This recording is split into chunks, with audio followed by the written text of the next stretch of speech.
everyone, and welcome to Inside Healthcare. Americans say healthcare is one of their top concerns. Joining us to talk about the future of healthcare is someone who has spent much of his career in the front lines of national healthcare policy. So we're very, very pleased to have with us Senator David Durenberger. Thank you so much for being with us. Thank you for asking me. I appreciate it. Quite the extensive background. You served in the U.S. Senate representing Minnesota from 1978 to 95, and in the Senate you started your leadership role in national healthcare policy. Since then you have served on various national healthcare commissions and boards, and until last year Senator Durenberger served as Senior Health Policy Fellow at the University of St. Thomas and chaired the National Institute of Health Policy, and that just skims the surface of all the things that you've been involved with, especially in the healthcare field. So we're very honored to have you with us. It's an absolute delight to be able to talk about this subject with you. Thank you. So based on that extensive background that you've had and experience, what have you learned about healthcare and healthcare policies? I think the first thing that I've learned is how many really superb health professionals we have in this country. Some of them get all the credit for discoveries and things like that, or rare, working on cancer and rare diseases and things like that. But most of them don't get all the credit they deserve just working at the bedside, working in primary care, working in family practice. The unfortunate thing is they're working in a system that nobody can understand. It's not like any other place in the world. And the disincentives between the payment systems in this country, because we pride ourselves on being a private system, and the abilities that healthcare professionals actually have, is raising the costs of healthcare, but it's not satisfying any of us who are inside the healthcare system. And that's a big challenge. And I think the other thing is that as the costs go up for all of us, whether it's expressed in health insurance or the bills that we pay or anything like that, some parts of the health get neglected. And right now, dealing with mental illnesses in prisons instead of in healthcare environments, behavioral health problems, you can see it in schools every day, in mothers and families and children's healthcare areas. There's so many shortcomings in the current system in terms of availability of services that you sometimes want to throw up your hands and say, why are we spending all this money? And that's what's led me into the healthcare reform business. Yeah, and obviously it's something that touches everybody. Everyone is affected by healthcare. Absolutely. Absolutely. And we have the Obamacare, I guess even the president calls it that. I mean, that was thrown into the mix. Did that make things worse? Did that improve some of the issues but make other areas worse? No, it's once it's fully implemented, I mean, we're changing a healthcare system we've had for 100 and some years. We're trying to keep it private. We're trying to continue to use health insurance as our financing vehicle to get into it. Some of it's public, some of it's private. But the whole idea of reform in Obamacare is to change the incentives for us to stay healthy and get just a little bit of the rewards that now people get for getting sick, financial rewards. Well, in the past they were rewarded taking care of the sick. Right. Hospitals, clinics, doctors. Right. And now and they also get rewarded for inventing new things all the time. Think about drugs today. Oh my God, if it's a blockbuster, and it's going to cure cancer or dementia or something like that, well, I think I'd like to figure out what, can I help pay for it? But when it's just something new, something else coming along, or the charges on old drugs going through the roof, people are just totally confused about how can this kind of a healthcare system represent reform? And the answer is, it doesn't. It represents what we're trying to change through what's called Obamacare, but it's going to take a long time to get it done. And not everybody in the current system is treated equally. I mean, the hospitals and the doctors are asked to start, bring your costs down, bring your costs down. But at the same time, bring your emphasis on health and health care and so forth up.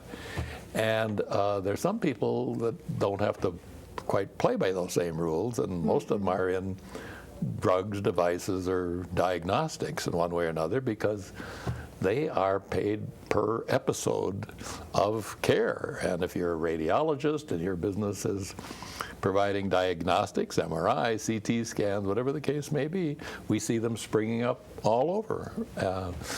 And the same thing is true of all these niche specializations. I looked through the Minneapolis-St. Paul magazine the other day, and I think I counted 502 just in the metro area, different specialty places that deliver, private places that deliver health care.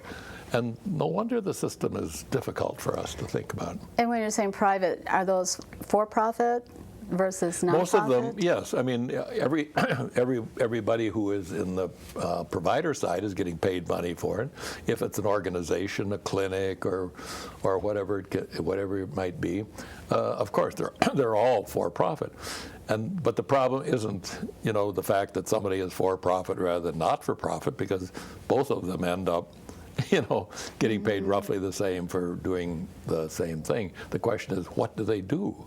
I mean, are they keeping people healthy? Are they restoring? Are they diagnosing a problem appropriately and providing the right answer for that problem so the person doesn't have to repeat coming back and seeking an answer? Such a complex thing with the healthcare, and then throw in their politics. It's become so politicized, especially with the 2016 presidential race on the way. I mean, how do you see the future of healthcare in America? Sure. First, all the time I served, except right at the very end, during that episode where the Republicans didn't want Bill Clinton to pass a health reform, it was all bipartisan. I mean, all the time I served in the Senate, I had a Democrat working with me in the Senate Finance Committee. Now, because the Republicans didn't participate with some really good ideas, I think, that conservatives might have about the role of government, didn't participate in the formation of Obamacare, we are all confused about whether it's something good or it's something bad. And we're wondering, should the Republicans do about it? A lot of the things they could be doing and should be doing, we've invented in the past. And one of them is what used to be called the Health Maintenance Organization. Now it's called an Accountable Care Organization. And it's a way in which let me put it as simply as I can. And this, I think, is the goal of a lot of this. Rather than buying health insurance and then using that health insurance, and that's difficult enough to make that choice, using that health insurance to go buy a hospital, a doctor, an x-ray, or whatever it is, you buy a membership, annual, 2-year membership, 3-year membership, whatever it is, in a health organization, which is incented to keep you healthy. And if you have a problem, to diagnose and solve that problem as quickly as possible. Now, who would want to disagree with that? Maybe to some degree it would be politics, like how do we get from here to there? Or it might be the people that have a stake in not changing. That's always a problem as well. But at least we do have defined goals for where this national and state policy will take us. What can we individuals do to help, fix the system, drive those healthcare costs down, besides maybe, take care of our health and be healthy? But what other things can we be doing? The first thing is think about a career in healthcare, or ask your children to think about a career in healthcare. Recognize the fact that people who have made that choice want to do the right thing. And that's number one. Number two is listen to them. And because the best contribution you and I can make is stay healthy. That means eat well, for starters, exercise, do all the things we know instinctively we could and should be doing. And don't expect to get a lot of financial rewards for it, but hopefully you live in a system in which that will happen. Another thing is, in communities like the ones that are part of this organization and where your readers live, your viewers live, the community is a place in which we really spot health problems, like in kindergarten, first grade, second grade, before they become hospitalization and so forth. There are so many things that community can do, to solve some of these problems. And good communities are looking at them right now, and how do we change things that go on in our community? Slowly we're changing.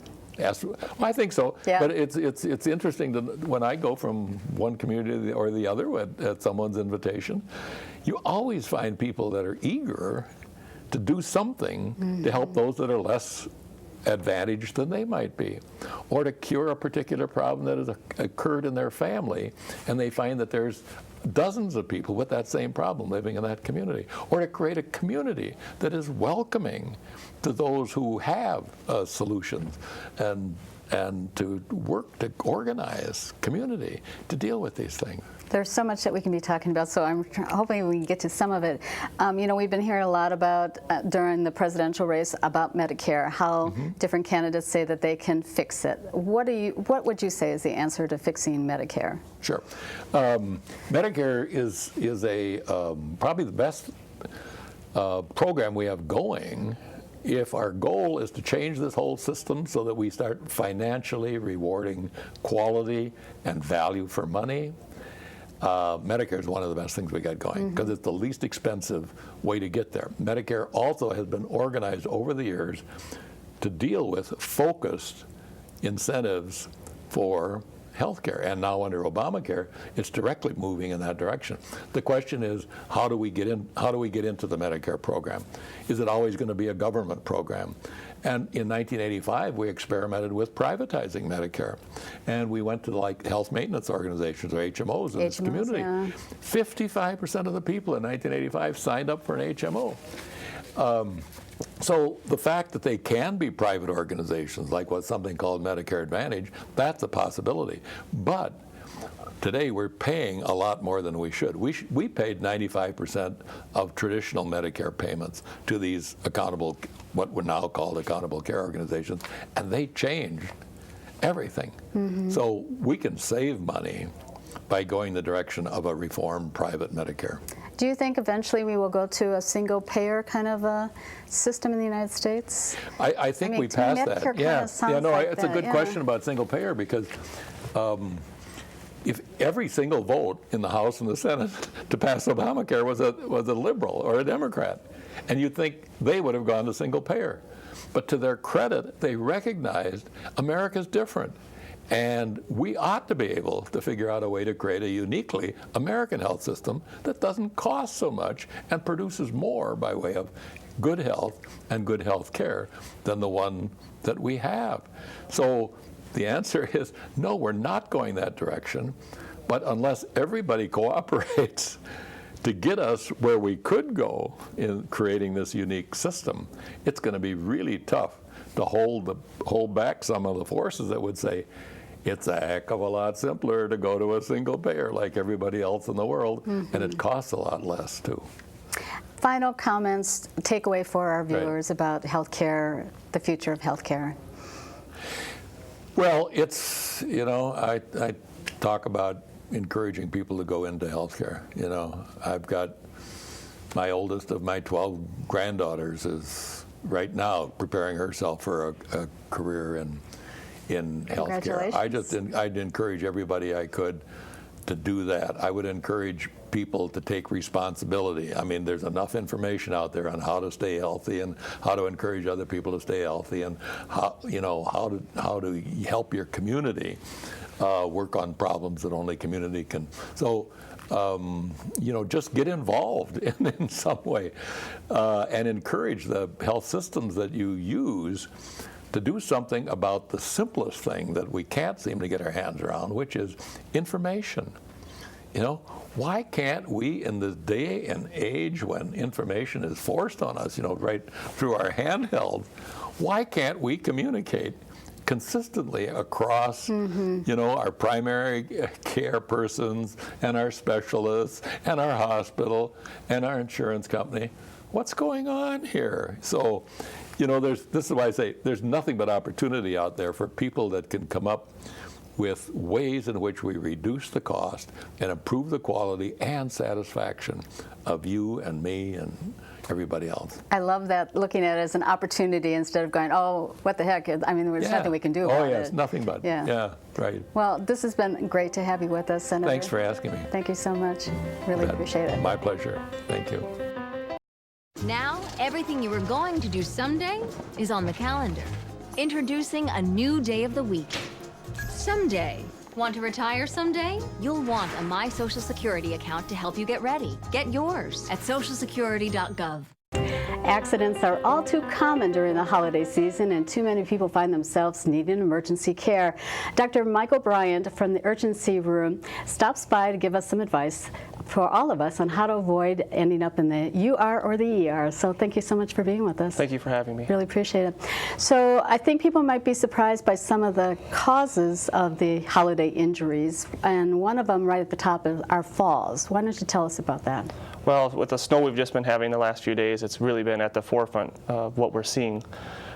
It's slippery, it's icy, it's cold, and I think there's some simple things that people can do to reduce their chances of falling. Number one is pick good footwear. If it's slippery, don't try going out on your heels or your dress shoes. Put on some boots or something with some grip to them. Mm-hmm. The second thing is, what are you going to be walking on? Prepare the ground if you can. Shovel your sidewalk, and if there's ice, use some salt. The main thing that we have to do now is slow down. We're not a slow down generation, a slow down society. And if we could give ourselves a little more time on that commute, a little more time to do our tasks, we won't be in a hurry, and that we find that falls happen a lot less when people are taking their time. I think I mentioned before the show that I actually slipped on the ice 3 years ago in December and ended up in the emergency room, so I know that all too well. Also, people are putting up lights and stuff, and now that we've got some of the snow and the ice, I think again there's some risks there. Yeah, for sure. We actually helped my neighbor with his ladder the other day, and you know that we see a lot of ladder injuries. Really, it's taking your time, making sure that your setup is safe. Not stretching, not overreaching, just really simple things that can save you a visit to see me at the urgency room. So what kinds of injuries do you see from falls? So we're seeing a bunch of different types of things. The number one thing that I think is a hot topic is concussion.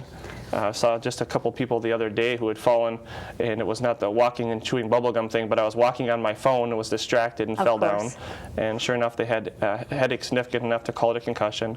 But we're seeing lots of other injuries in the upper extremities. We see a lot of wrist fractures or shoulder fractures like yours, a humerus fracture. And then for lower body injuries, we see a lot of contusions, but hip fractures in the elderly, and then leg fractures, the tibia or fibula.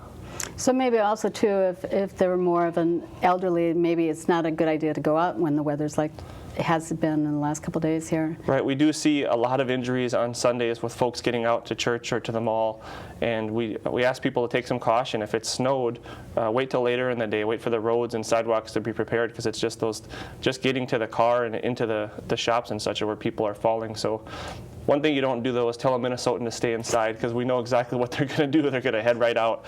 If it's hypothermia weather, we say stay inside. The Minnesotans will say, I'll show you, and we go right out. Absolutely.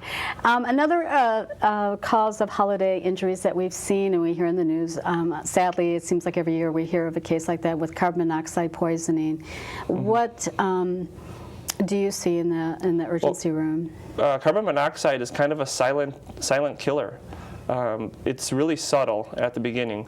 When we see folks at the urgency room, it's often where we find it at sort of an investigation. They present with headache or nausea or dizziness or fatigue, really vague things like, oh, it's the holidays, I'm overworking, I'm more tired. Or maybe I picked up the flu or something. Right, all the time they come in for the flu, and we say, well, how do you feel at work? You know, actually, doc, I feel fine at work, it's when I get home. And then we do an investigation, say, do you have a smoke detector? Have you checked it? Have you checked your carbon monoxide monitors? And so what we ask is that people follow fire recommendations, which is to have a monitor on every floor at a minimum, and then to sort of, I think mainly now you get them paired with a smoke detector, so it's that plus a carbon monoxide.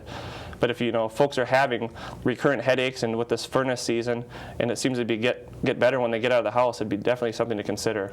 I think also too, and I've heard sometimes when there's a family involved, if everyone gets sick all at once, that might be another indication it's fantastic. Not the flu. We do find that where a whole family will show up, and we see adults and kids and babies all at the urgency room. they all have headache and they all have the flu and they think they've caught it from each other, and then it's that, well, tell me more about it, and it's that vague symptoms without a fever, where people just don't feel well. They have that headache, that nausea, but when they cluster like that, that's a really good indicator that it might be carbon monoxide. So in a case like that, when should they go to the urgency room? Right away? For most symptoms, just removing yourself from the source is good. There's times where you would need supplemental oxygen, maybe by mask or nasal cannula. And then in severe cases where people have passed out or had a seizure or are pregnant, they do things like hyperbaric oxygen, where we put you in a tank that simulates going undersea, and we'd have to do that at a specialized center like Hennepin County. Yeah, we're very fortunate we have 2 of those here in the Twin Cities. Yes. Isn't that correct? So what would be some other injuries that you might see associated with the holidays that you might not typically think about? Well, one thing, I'm a father, and my children are older now, but you always have to worry about choking risk. We were just hanging up our ornaments last night, and you have to look out for those small parts. We see a lot of folks like that coming in the emergency department. They're either put in noses or ears or swallowed. But then, people are using those scented candles and things like that, where they'll get inhalational injuries, or not even just injuries, but just feel sick because of that. And without proper ventilation, you can really cause yourself some toxic.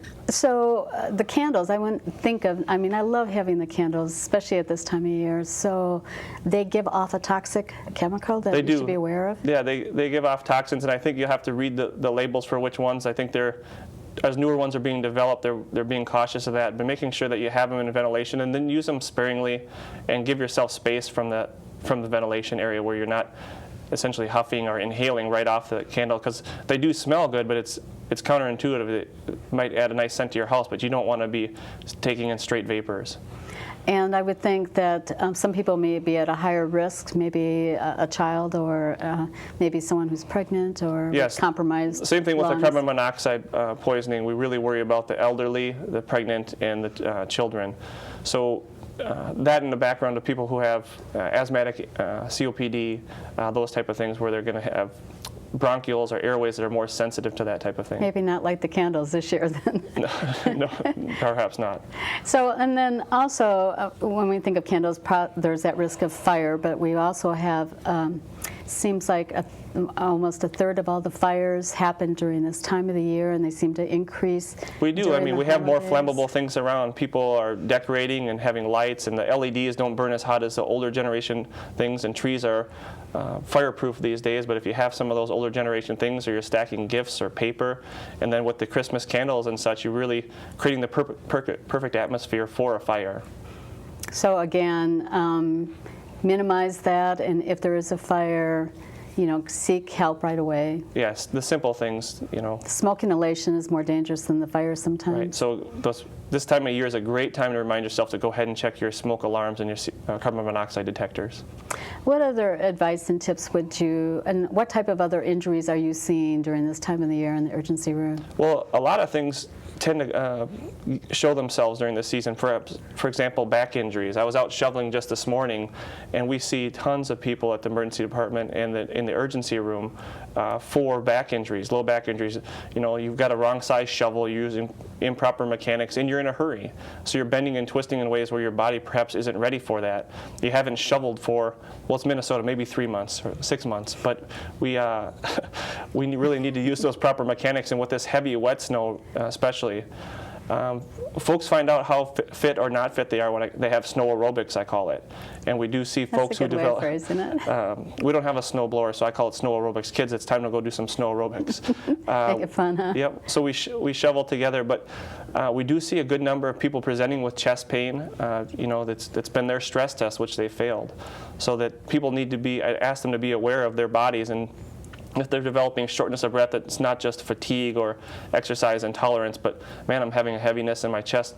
I'd want you to come into the urgency room and let me take a look at you. Get an EKG, a chest x-ray, if we need be, advanced studies like a CAT scan to just evaluate this. It may just be you're not in good shape, but it might be a warning sign that something more severe could be going on. I know I had to talk a friend out of shoveling yesterday, just saying, she just had surgery on her shoulder a couple of weeks ago. It's like, it's too soon, you know? Like, I don't even care if you're just pushing, you know? Like, it could be dangerous. Yeah, it's really interesting at how much work it is. And it truly is a workout, and you're stressing joints and muscles that you're not used to doing. So, for our viewers who may not be familiar with the urgency room, what is it exactly, and why should they go there? Well, the urgency room, I have several sayings about it, but I think it's the emergency departments that's designed for you. We're really worried about having efficient, excellent care provided under the supervision of a board-certified emergency physician. In the same day, I might take care of a 3-day-old and a 100-year-old. And my closest actual to that is 6 days and 96. Wow. And we have advanced imaging like CT scan, ultrasound, fluoroscopy. One of the things I enjoy doing, which isn't good for my patients necessarily, is that they've been injured, but I really, and as our providers do, have expertise in fracture reduction. So should you fall and break your arm on the ice, you could come to the emergency room. Put it in a sling. I can come and put you to sleep, set your bone, and put a splint on there, and then set up everything for orthopedic casting. Really often prevent a trip to the operating room. And I really enjoy giving people that excellent care. And then perhaps saves them quite a bit of money of having to go to the operating room specialty follow-up, but we can provide in a quick manner. And you've reduced waiting times, as I understand, as well. Yeah, our average waiting time is between 3 and 7 minutes. That's incredible. We have set a very high expectation for ourselves. One thing that's different about the urgency room is the doctors who work there are the owners. So it's like owning your own business. If the restaurant's getting backed up, you're going to come in and help out. We have systems in place that if the wait gets over a very short time, we're bringing in extra folks, because we know waiting's important, and especially when you're ill or your family member is ill, wait times seem to double or triple in your mind.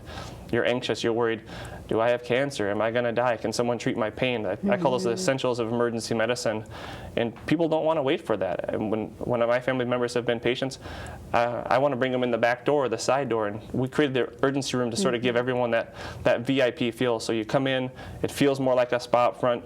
Our guest services folks are fantastic. They welcome you. You know, it's different than an emergency department encounter where perhaps you feel unwelcomed. We're glad to have you.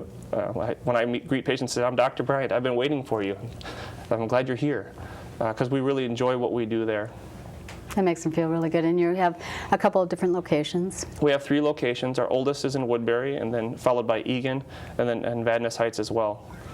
So if they want more information about the urgency room or about some of the tips that we've given today, they can So you can go to theurgencyroom.com. I wanted to mention our hours. We're open from 8 a.m. to 10 p.m., 365 days a year. I'll be working Christmas, Christmas Eve, Christmas Day, all those days, so you can come see me personally. But we're there around the clock.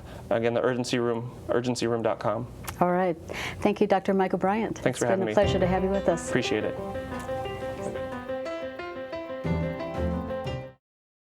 Chris Domine is a husband, father, and athlete because a kidney transplant gave him a second chance at life, made possible by an organ donor.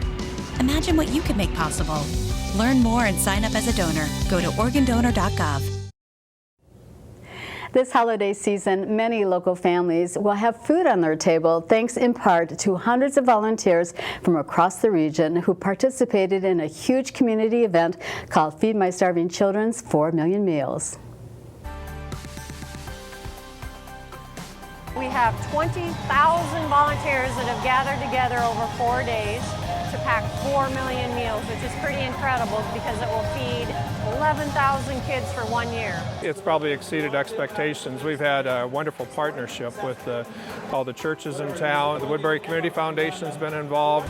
The community of Woodbury from every corner, every neighborhood has come out to join this effort, and it has been a fun 4 days. My grandpa always had this way of doing things, and it's always pay it forward, and it's helping everyone around the world, so that really matters to me. And I'm proud of everyone here today. It's wonderful to see all the people gathered here for one cause, and it's just going to be great. We're going to hit 4 million meals. And they exceeded their goal and put together more than 4 million meals and raised thousands of dollars for local food shelf. Well, that's our program. Thank you for joining us. We hope you join us next time on Inside Healthcare. See you then, everyone.